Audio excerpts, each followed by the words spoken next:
Salam, hər vaxtınız xeyir olsun əziz izləyicilər. Tarix 20 sınaq test toplusundan sınaq 3-ün testlərimizin gəlin izahı ilə tanış olaq. Birinci sualda Səfəvi dövlətinin mərkəzləşməsi yolunda atılan addımlar nələr idi? Sualımız belədir. Hansı ki, Şirvanşahların ləğv edilərək Səfəvi dövlətinə birləşdirilməsi 1538-də qeyd etmək olar. Şahın yanında qanunverici məclisin fəaliyyət göstərməsi. Belə ki, şahın yanında fəaliyyət göstərən məclis qanunverici yox, məsləhətverici bir şura idi. Şəki hakimliyinin müstəqiliyinə son qoyulması 1551 dövlətin mərkəzləşməsinə xidmət edirdi. Əmir Əlimariyənin dövlətdə ikinci şəxs kimi təyin edilməsi fikri yanlışdır. Çünki dövlətdə ilk dövrlərdə vəkil, sonrakı dövrlərdə isə sədr ikinci dərəcəli şəxs idi. İkinci istərsə üçüncü qruplarımız üçün sınaq qruplarımıza qeydiyyat davam eləyir. Məhz sizlər də sınaq qrupumuza qoşulmaqla mövcud vəziyyətinizi yaxşılaşdıra, nəticənizi yüksəldə və imtahan öncəsi hər gün Dövlət İmtahan Mərkəzinin qəbul testlərini, model suallarını, dövlət sınaqlarını və digər əhəmiyyətli testləri PDF formasında əldə edərək onların cavablarını və hər birinin izahı verilmiş videolarla təmin olunaraq qəbul imtahanlarında nəticənizi yüksəldə və hansı bilik səviyyəsində olmasından asılı olmayaraq özünüzü təkmilləşdirə, təcrübə əldə edə bilərsiniz imtahan öncəsi imtahan suallarını işləməklə. Qeyd etdiyim nömrəyə qeydiyyat üçün yaza bilərsiniz. İkinci sualımıza baxaq. Şah İsmayıldan fərqli olaraq Şah 1-ci Abbas İspaniya ilə müttəfiq olaraq İngiltərəyə qarşı mübarizə aparmışdır. İngiltərə ilə müttəfiq olub Portuqaliyaya qarşı mübarizə aparır Şah Abbas. İsmayılda da belə bir xüsusiyyət yoxdur. Osmanlı dövlətlə müqavilə imzalamışdır. Bəli, Şah 1-ci Abbas 3 dəfə müqavilə imzalayıb. 1590-da, 1612-də, 18-də. C hansı ki ortaq xüsusiyyətləridir. D ortaq xüsusiyyətləridir. 16-cı əsrdə hakimiyyətdə olması ortaq xüsusiyyətləridir. 1501-dən məhz Şah 1-ci İsmayıl dövlətin qurucusu kimi hakimiyyətdə idi. 1587-dən də Şah 1-ci Abbas. Cavabımız oldu B bəndi. Üçüncü suala nəzər yetirək. Məhz Eyler-Venn diaqramına əsasən olan sualımıza. Belə ki, məlikliklərə qarşı mübarizənin aparılması təbii ki, Qarabağ xanlığına aiddir. Rus işğalına məruz qalması bütün şimal xanlıqları kimi məhz adı çəkilən xanlıqlar da Rus işğalına məruz qalmışlar.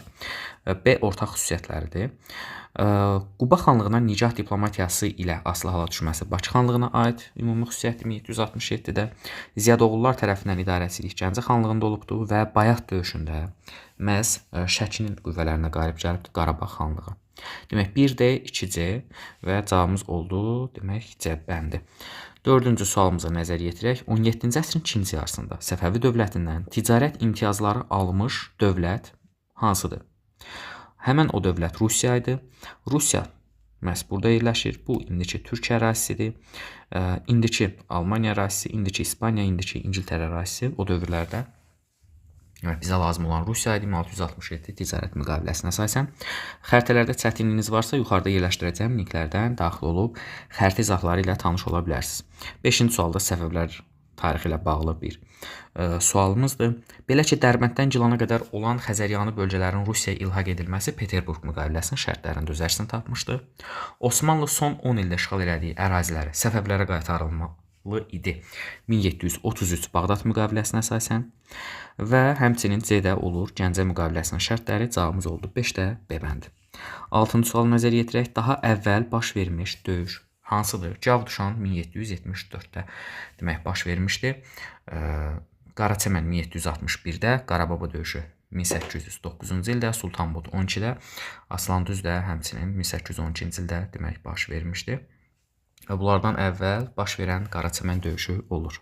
7-ci sualda xəritədə ərazisi ulduzla göstərilmiş xanlığa aid xüsusiyyətlər bizdən istənilir. Şamaxı xanlığıdır. Baxaq görək Şamaxıya aid hansı xüsusiyyətlər var. İlk vaxtlarda ərazisində hakimiyyətliyin mövcud olması, belə ki 1763-cü ilə qədər Şamaxıda hakimiyyətlik olmuşdu. Məmmədhəsən xan Qacarın yürüşünə məruz qalmasını qeyd edə bilmərik. Hacı Çələbi xanın asıllığını qəbul etmir, onun yürüşü uğursuz olur. Urmiya xanlığının hücumu olmayıb, Qızılqaya xəyanətində iştirak etməyibdir. 8-ci sual nəzər yetirək. 1720 və 1790-cı illər Azərbaycan tarixinə aid ümumi xüsusiyyət. Məhz bu sualı sınaq qrupumuzda işləmişdik. Bu Rusiyanın Azərbaycan ərazisinə yürüşləridir. Belə ki, istər 1722-ci ildə 1-ci Pyotrun, istər 1796-cı ildə Yekaterinanın qoşunlarının Zubovun rəhbərliyi ilə Azərbaycana daxil olmasını qeyd edə bilərik. Səfəvi-Osmanlı müharibələrinin baş verməsi 18-ci əsrin 20-ci illərində qeyd etmək və yaxud da 90-cı illərdə olmaz. Xanlıqların meydana gəlməsi yenə Həmçinin Qacarların yürüşünə məruz qalınması 1795-97, 90-cı illərə aid eləmək olar. Ölkə ərazisində Osmanlı idarə etmə sisteminin mövcudluğunu 20-ci illərə aid eləmək olar. Cavabımız oldu 8-də A bəndi. 9-cu suala baxaq. 1578-1590-cı illər Səvi Osmanlı müharibələrinə aid deyil. Demək, Niyazabad döyüşündə Osmanlı qoşunları 1583-də məğlub edilir. Krım xanları Osmanlının müttəfiqi kimi Azərbaycana yürüşlər etmişdilər. Şeybanilər Səfəvilərlə müttəfiq deyildi, əksinə torpaqlarımıza hücum edirdilər və Səfəvilər bu müharibədə iki cəbhədə mübarizə aparmağa məcbur idilər. Şah Məhəmməd Xudaybəndənin dövründə başlayır 78-ci ildə, 87-də o devrilir. Şirvanın Osmanlı qoşunlarının hücumuna məruz qalması da yenə o dövrə aid xüsusiyyətlərdən biri idi. 9-da oldu C bəndi. 10-cu suala baxaq. Xronoloji ardıcıllıq. Kirmanşah müqaviləsi 1732, Peterburq müqaviləsinin imzalanması 1723, Nabur 27, Bağdad 1733. Ardıcıllığımız 2, daha sonra 2-dən sonra deməli qeyd edə bilərik 3-ü, 1 və 4 olur. Düzgün ardıcıllıq. Nadir Şahın hakimiyyət dövrünə aiddir. Nadir Şah 1736-47-ci illərdə hakimiyyətdə olur. Şəkidə üsyanın baş verməsi ilə onun hakimiyyət dövrünə aiddir. Hal Çələbinin başçılığı ilə Bağdad müqaviləsi 1733 onun məhz Nadir xan olduğu dövrə aiddir. Şah 2-ci Təhmasibin Osmanlılarla müharibəyə başlaması yenə həmçinin, Şirvanşahın imzalanması 32-də həmçinin, Rəşdə onu kimi. Burada onun hakimiyyəti dövrünə, hökmdarlıq dövrünə aid olan cavab A bəndi oldu. Şah 2-ci Abbasın hakimiyyəti dövrünə aiddir. Belə ki, əhalinin siyahıya alınması məhz 1699-dan Şah Sultan Hüseynin dövrünə aiddir. Peterburq müqaviləsinin imzalanması 1723 2-ci Təhmasibə aiddir. Qəsr Şirin 1639 Şah Səfiyə aiddir. Stepan Razinin yürüşləri 1668 Şah Süleymana aiddir və Rusiya ilə sərhəd toqquşması baş verir 53-62-ci illərdə 2-ci Abbasın hakimiyyəti illərində. 13-cü sualı nəzərə yetirək. 18-ci əsrin əvvəllərində Səfəvilər dövlətinin tarixinə aid deyil. Belə ki, bu dövrdə iqtisadi böhran var idi. Bəylərbəyliklərin ləğv edilməsi fikri yanlışdır. Çünki Səfəvilər yarandığı gündən süqutuna qədər bəylərbəyliklərə bölünübdür.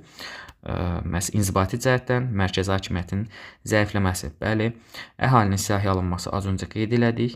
Mərkəzi hakimiyyətə qarşı üsyanlar ilə ilk üsyanlar bax bu dövrdə baş verir. Əhali çıxışları Çar Balakəndə başlayır 1707-dən.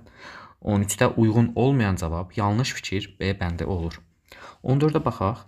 Kirmanşah müqaviləsinin şərtləri İrəvan, Gəncə və Şirvan Səfəvlərə verildi. Bu Osmanlı ərazisində qalır. Azərbaycan ərazisi Səvi Osmanlı arasında bölüşdürülür. Belə ki, orada Araz çayı sərhəd olmaqla bölüşdürülmüşdür torpaqlarımız. Cənub Səfəvlərin nəzarətində qalır. Xəzər sahilinin Kür çayından cənubdakı hissəsi Səfəvlərdə qalır. Rəşd müqaviləsinin şərtlərinə görə. Kür çayı Səvi Osmanlı dövlətləri arasında sərhəd oldu, yox, Araz çayı. B bəndi. 15-ə baxaq. 16-cı daha doğrusu 17-ci əsrin ikinci yarısına aiddir. Mərənd 1618 birinci yarısına düşür. Sınıq körpü birinci yarısına düşür həmçinin. Rusiya Səfəvi münaqişəsinin başlanması 1653 17-ci əsrin ikinci yarısına düşür. Qəsr Şirin sülhünün imzalanması 1639 17-ci əsrin birinci yarısıdır.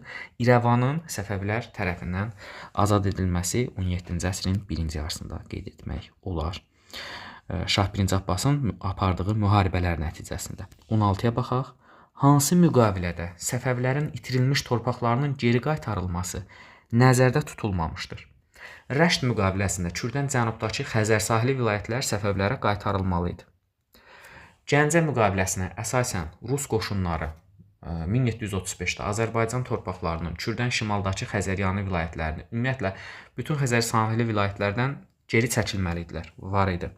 Kirmanşahda dedik, Araz çayı sərhəd oldu. Arazdan cənubdakı Cənubi Azərbaycan torpaqları Səfəvlərə qaytarıldı. Bu da var. Peterburq müqaviləsində isə Dərbənddən Gilana qədər olan Xəzər sahili vilayətlər Rusiyaya ilhaq edilir. Yəni, hər hansısa bir torpaqların, ərazilərin Səfəvlərə qaytarılması nəzərdə tutulmur. Həmçinin Bağdad müqaviləsində də 1733-də Osmanlı son 10 ildə tutduğu torpaqları geri qaytarmalı idi. Gördüyünüz kimi, sadəcə D bəndində hər hansısa bir torpağın nəzərdə tutulmur ki, o torpaqlar qaytarılsın. 17-ci əsrin ikinci yarısının memarlıq abidələri hansılardır? Belə ki, Şeyx Cüneyd məqbərəsi 1544 16-cı əsrə aiddir. Nardaran məscidi, Kələxana məqbərəsi bunlar elə eyni ildə inşa olunmuşdular və Təbrizdə Göy məscid 1465 uyğun gəlmir. 2-3 C bəndi olur. 17-ci sualımızda düzgün variant. 1663-də inşa olunmuşdular. Muğan qurultayı 1736-da çağırılır. Mətndə baş vermiş hadisələrin nəticəsində nə olur? Belə ki, gəlin baxaq. Azərbaycan torpaqlarının mərkəzləşdirmə prosesi baş tutmadı. Bunu qeyd etmək əslində düzgün olmaz. Çünki onsuz da Nadirin qurduğu Əfşarlar dövləti mərkəzləşmişdi və Azərbaycan torpaqlarının hər biri onun arasına daxil idi. Azərbaycan torpaqları yad ellər sərhədinə düşdü. Xeyr, Nadir də məhz Azərbaycan türkü idi. Səfəvilər dövlətinə son qoyulur və Əfşarlar hakimiyyətə gəlir. Bax, bu daha açıqlayıcı, daha düzgün, təbii ki, fikirlərdir. 19-a baxaq, daha əvvəl baş verən hadisə nədir? Qəsr Şirin 1639, Şəki üsyanı 1743, Bağdad 1733, Sımıq körpü döyüşü 1618, 1-ci Abbasın Bağdad ələ keçirməsi 17-ci əsrin 20-ci illəri və daha əvvəl baş verən hadisə D-bəndi Sınıq körpü döyüşü olur. 20-ci suala baxaq. İrəvan xanlığı Gəncə xanlığından fərqli olaraq türk mənşəli Suriya tərəfindən idarə olunubdur. Azərbaycanın bütün şimal xanlıqları Gürcü qoşunlarına qarşı mübarizə aparmışdır. Hər ikisi Gürcülərin İrəvana da yürüşü var, Gəncə ilə də mübarizəsi var, hakimiyyətlik qruplar. Yenə bütün şimal xanlıqları Rus qoşunlarının hücumuna məruz qalıb. İrəvan da Gəncədə ciddi müqavimət göstərən xanlıqlarımız olub. Onlar müqavilə imzalayıb tabe olmayıblar. Yəni bu ortaq xüsusiyyətləridir. Hər üçü ortaqdır. Bircə saniyə. Demək, Azərbaycanın şimal torpaqlarında yaranıb D də ortaqdır. Osmanlı dövləti ilə həmsərhəd olması, Osmanlı ilə qonşuluq əlaqələri isə İrəvan xanlığına aiddir. Çünki Osmanlı idi, Maku idi bunların qonşuları. Yəni E bəndi yanlış, daha doğrusu İrəvanın Gəncədən fərqli xüsusiyyətidir. Digər 4 variant ümumi xüsusiyyətlərdir. 21-ə baxaq. Doğru cavaba Səfəvilər arasında birliyin olmaması, Çıldır döyüşündə Səfəvi qoşunlarının məğlub olması. Bu doğru fikirdir. Səfəvi-Osmanlı müharibələri başladı. Səfəvilər paytaxtı Təbrizə köçürdü. Xeyr, onsuz da paytaxt Təbriz idi. Dövlət yaranandan etibarən. Şirvanşahların süqutu ilə yox, Şəki hakimliyinin süqutu ilə mərkəzləşdirmə prosesi başa çatır. Bu da işlədiyimiz suallardan biridir. Baxın, Krım xanlığının Osmanlı dövləti ilə müttəfiqliyi Niyazabad döyüşündə Osmanlıların qalibiyyət ilə nəticələnməsi, əksinə məğlub olublar. Və 1-ci Abbas İspaniya ilə yox, İngiltərə ilə ittifaq quraraq Hörmüzü Şeybanilərdən yox, Portuqallardan azad edir. Keçək 22-ci suala. Gülüstan sülhünə əsasən Qacarların tərkibində qalan Şimali Azərbaycan xanlıqları. Bu da əvvəlki qəbul sualı olub. Naxçıvan və İrəvan, hansı ki Qacarların tərkibində qalır. Quba xanlığına aiddir, Dərbəndi birləşdiribdir. Bəli. Qarabağ xanlığını asla sala bilmir, hücum eləsə də Qacarlar Surəsi tərəfindən idarə edilmirdi və Şimal-Şərqi Azərbaycan torpaqlarını elə Qubalı Fətəli xan birləşdirmişdi 23-də 1-4. 24-də baxaq, 1-ci Rus-Qacar müharibəsinə aid döyüşlər. Qarababadır, Sultanbuddur, Cavanbulaq 2-ciyə aiddir, Aslan düzdür, bu da 2-ciyə aiddir. 3-5 2-ci Rus-Qacara aiddir, 1-2-4 1-ci Rus-Qacara. Türkmənçayın şərtləri, demək Azərbaycan torpaqları bölüşdürüldü. Ermənilər Azərbaycana heyfçi köçürülmüşdülər. Rusiya İç və Xəzər dənizinə donanma saxlamaq hüququnu əldə eləmişdi Gülüstanda. Və burada artıq Səfəvilər dövləti mövcud deyildi. Səfəvi dövləti ərazisində yox, Qacar ərazisində Rus tacirlərinə güzəştlər verilir. 25-də cavabımız olur 1-2. 26 xronoloji ardıcıllıqdır. Nadir Şah elan olunur 1736-da. Baş vermişdi. Bayat savaşı 48-də. Nadirin Hindistana doğru yürüşü 1737 tarixində. Şirvanda 1-ci Samın başçılığı ilə üsyan. Belə ki, bax bu Sam mirzələr hansı ki Səfəvi hakimiyyətini bərpa eləməyə çalışırdılar Azərbaycan torpaqlarında və 3 dənə Sam mirzə üsyanı var və bunlardan birincisi baş vermişdi 1743-cü ildə. Deməli, qeyd elədik Nadir Şahın da hücumunu. Onu da demişdik. 37-43 bu da. Ardıcıllığımız olur 26-da 1, demək 3, 36, 37, sonra 4 olar, sonra 2 də olar. 1, 3, 4, 2. 27-də uyğunluq. Şirvanda 2-ci Sammirz, ümumiyyətlə dedik Sammirz üsyanları 40-cı illərdə olub. 2-yə qeyd edək A-nı. Nabur müqaviləsi 27 uyğun gəlmir. Nadir Şahın sui-qəsd nəticəsində öldürülməsi 47 uyğun gəlir. 34 uyğun gəlir. 3 kilsə döyüşündə Osmanlıların məğlub edilməsi 33-də uyğun gəlir. 1D-yə 2 A və C bəndləri olur. İndi isə gəlin keçək situasiyamıza. Videonu dayandırıb situasiya ilə tanış olun. Mən sizə düzgün cavabları qeyd edeyim. 28-ci sualın cavabı təbii ki Qarabağ xanlığıdır. 29-cu sualın cavabını qeyd etməmişdən əvvəl elə videonu bəyənib kanala abunə olmağı unutmayın. Növbəti sınaq izahları da kanalımızda gördüyünüz kimi paylaşılmağa davam edir. 29-cu cavabı niyə İbrahim Xəlil Rus generalı ilə görüşdü? Əvvəla o xanlığın vahidliyini, birliyini qoruyub saxlamaq üçün. Həmçinin xanlığın daxilində bildiyiniz kimi separatçı məliklər var idi. Həmin o məliklər xanlığın bütövlüyünü parçalamaq istəyirdilər. Həmin o məliklərin siyasi baxımdan neytrallaşdırmaq üçün General Syanovla görüş keçirməyə məcbur qalır və mənbədə bəhs olunan müqaviləyə əsasən Rusiyanın xanlıq qarşısında götürdüyü köhdəlik nə idi? Rusiya xanlığı himayə edirdi, qoruyurdu. Həmçinin Rusiya xanlıq ərazisində olan sülalənin hakimiyyətini bütün dövrlər üçün təsdiq edirdi. Test izahımızın yekununa gəlirik. Növbəti izahlardan xəbərdar olmaq üçün kanalı izləməkdə olun. Sağ olun, salamat qalın.